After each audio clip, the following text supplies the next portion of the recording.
অলপ বাচন থোৱা আছিল আৰু কিবা কিবি বস্তা আছিল কোনটো ঘৰ এইটো ঘৰ নহয় এইফালৰ ৰুমটোত সেইটো মানে এইটো সিফালতো সোমাইছা এই কৰাটোত মই গম পোৱা নাই মানে সদায় ৰাতিপুৱা যাওঁ স্কুলত যাওঁ আকৌ দুপৰীয়া আহিব কিন্তু নাই মই প্ৰগ্ৰেমৰ যাই আছো সময় মোক লৈ আহিল তাকে আজি মই ৰাতিপুৱা ঝজৰা হ'লো শুনি পেলাই আকৌ খাবলৈ মৃত্যু এনেকৈ দেখা পালোঁ তাৰ লগে লগে মই আমাৰ এখন ফোন কৰিলোঁ আৰু বন্ধুসকল এইয়া আমি আহি পালো দৰং জিলাৰ এইখিনি ঠাই দুনি বুলি কয় আৰু ইয়াতে অমৰদাৰ ঘৰত সাপ ওলাল আৰু অমৰদাটো ভাঙা টিভি শ্বুটিঙত থাকে আপোনালোক সকলোৱে চিনিয়াই পায় বলকচোন বাৰু আমি কি সাপ ওলাইছে চাওঁ আৰু আপোনালোকৰ হাতত সময় কম আছে মোৰো হাতত সময় কম আছে আৰু সিফালে সিটেইকাই যাই আছে আহকচোন বাৰু আৰু মোতকেতো সিটেইকাৰহে ধৰা বেছি ইচ্ছা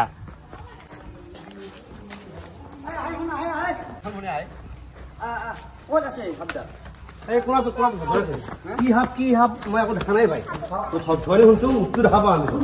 এই ভালে ভালে চুব এই চুব সেইটো বল এই নাযায় ভাই ক'ত এই কোনা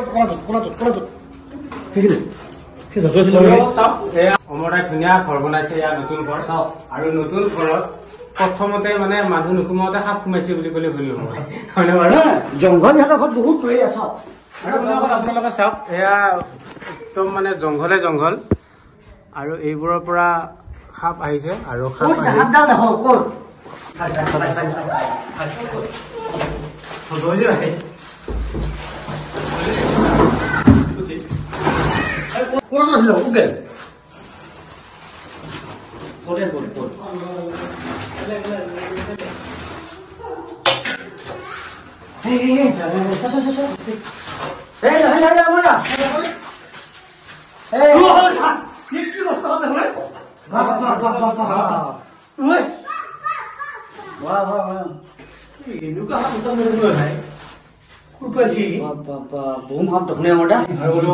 সাপ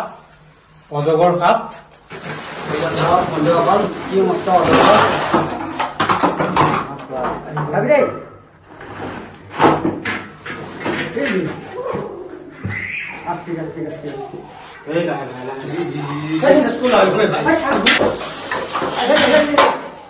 আৰু অনুকল চাওক এয়া হৈছে অজগৰ সাপ আৰু ইয়াক ইংলিছত বাৰ্মিজ পাইথন বুলি কয় আৰু এডাল সাপ সম্পূৰ্ণৰূপে অবিষাক্ত সাপ গৰম কৰি আছে আৰু গৰম পৰাৰ লগে লগে মানে সাপে খাদ্য বিচাৰি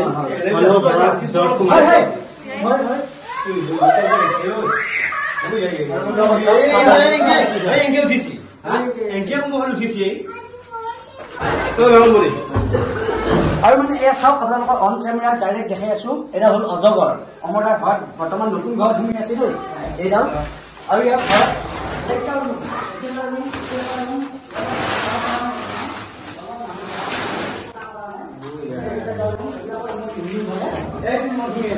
বিৰাট দীঘল বিৰাট কষ্ট হ'লে ভাই ইয়াতে কিবা খাব পাইছি খাদ্য পাইছি ইয়াতে আৰু ইয়াৰ প্ৰিয় খাদ্য হৈছে শহাপহুৰ চানা মেকুৰীৰ পোৱালি ছাগলীৰ পোৱালি কুকুৰৰ পোৱালি গাহৰিৰ পোৱালি এইবোৰ খাই ই ভোজন হিচাপে গ্ৰহণ কৰে আৰু হালকা চৰাইও খায় বোলে হালকা চৰাইও খায় এনেকুৱা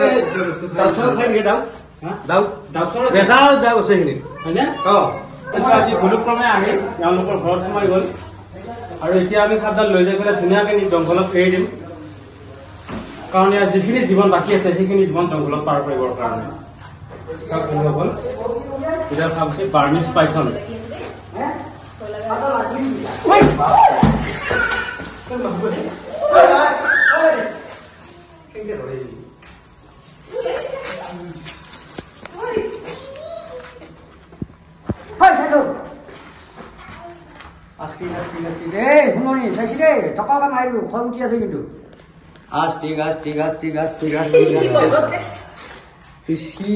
মুখত চাই আছে কিন্তু চকুত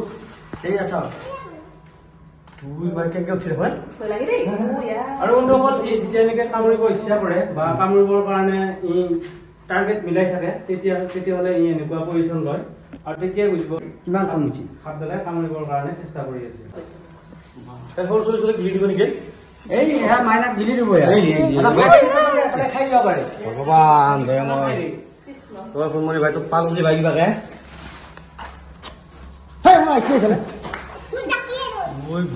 এই সাপৰ আমাৰ আছে ভাবাই নৰিয়ে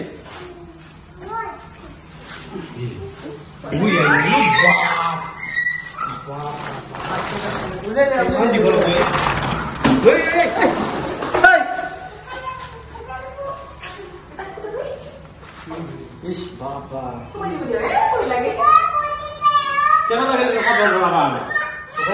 বহুত ধন্যবাদ শুনি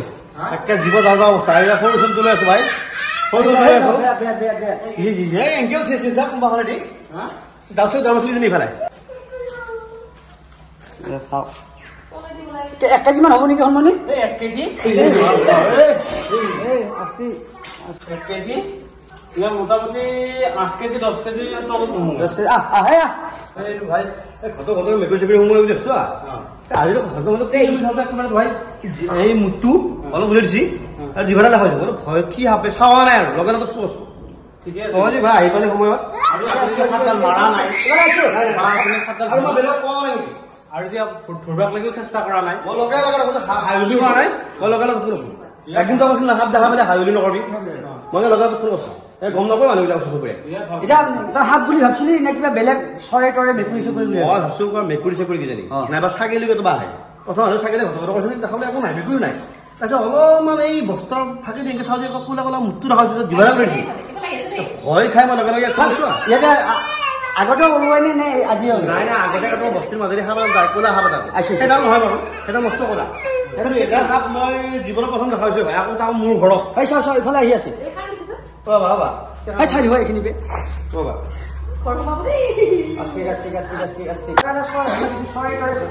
বাবা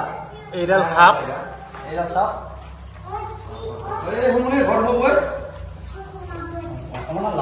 এতিয়া আৰু মই আছো এতিয়া চিন্তা নাই আৰু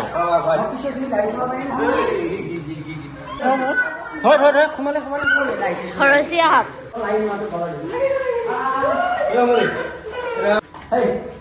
বেছি নধৰি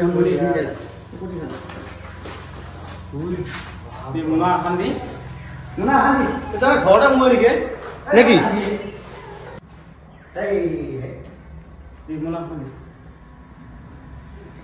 আৰু নকল এতিয়া আমি ধুনীয়াকৈ সাপডাল উদ্ধাৰ কৰি ল'লো আৰু ইয়াক পুৰা ধন্যবাদ দিছোঁ মই কাৰণ তেওঁ ধুনীয়াকৈ সাপডাল নামাৰি কেনে আমাক ফোন কৰিলে আমিও আহি পেলাই সেইটাকে লগত আজি আহিলোঁ আহি ধুনীয়াকৈ সাপডাল ধৰি লৈ জংঘলত এৰি দিম আৰু চাওক ফুলমণি নহ'লে আজি এতিয়া ধুনীয়া লাগিলো হয় ফুলমণি মনত ভয় লওক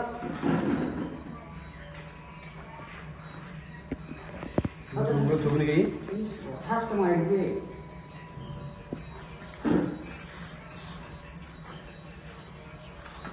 কাৰণে নাই বলো না না আস্তে আস্তে দুটো পানি বিটা ভাই বললা সবই ভাইছি এইটা ধরে নেই কে লাই না ওই আয় বাবা না একবার লাই বাবা ছেলে জোয়ান ছেলে ওরে লা লা লা জীবন লা মনি ভাবে ওর পাশে এই দে বেসনা কই ভাই যা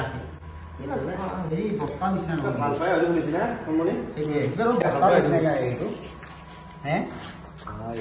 বস্তা মানে এই সামাৰা মালিকে বনাইছে যাত জিংকে যি বস্তু বনাব লাগে ভগৱানে সজন কছি আহিলে পৃথিৱী এই সামাৰ আছাছো এ ধুতুৰা সুতুৰা বনাব পাৰি নেকি আছালেদি নাজানো গুই চালেদি বোলে বনাব পাৰি তাবলা বনাবই বুলি শুনছো ঠাণ্ডা ভাবদা ইয়াৰ পেটত কিমান মান বস্তু ধৰব একবাৰ খালি ইয়াৰ পেটত মোটামুটি 6 কেজি 7 কেজি মান মাংস ধৰবই একেবাৰে জিভাডাল যে উলাই আছে কিয়া জিভাডাল অনুসৰণ কৰি আছে ইয়াৰ কাম নাইতো কাকা খাব দুটা খাব দিপুৰা খাব বলে তাই ঘৰতে কাটি আছে কিছু কোন নাই এটা খাব দিপুৰা খাব বুলি কৈছে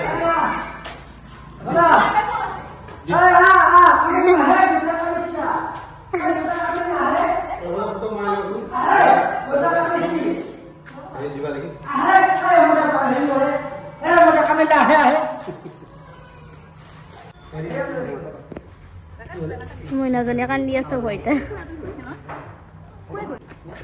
হেয়া কামেছি গতে হে কামেছি খুজা মাছি আহে আহে মানে আহে গতে কামেছি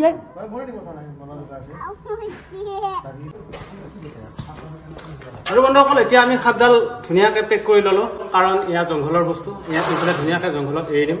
ভাল লাগিল অমৰদাৰ ঘৰত আৰু কেইটাবা লাগি ফেৰেল চিলেল দিবা দিছো কাৰণ এটা বহুত সাপৰ একদম গোটেই ইয়াতে জংঘল তাৰমানে গতিকে সাপ বুলি নহয় ইয়াতে কেতিয়াবা ইয়াতে গুই আহে নেউল আহে হাপা আহে শিয়াল আহে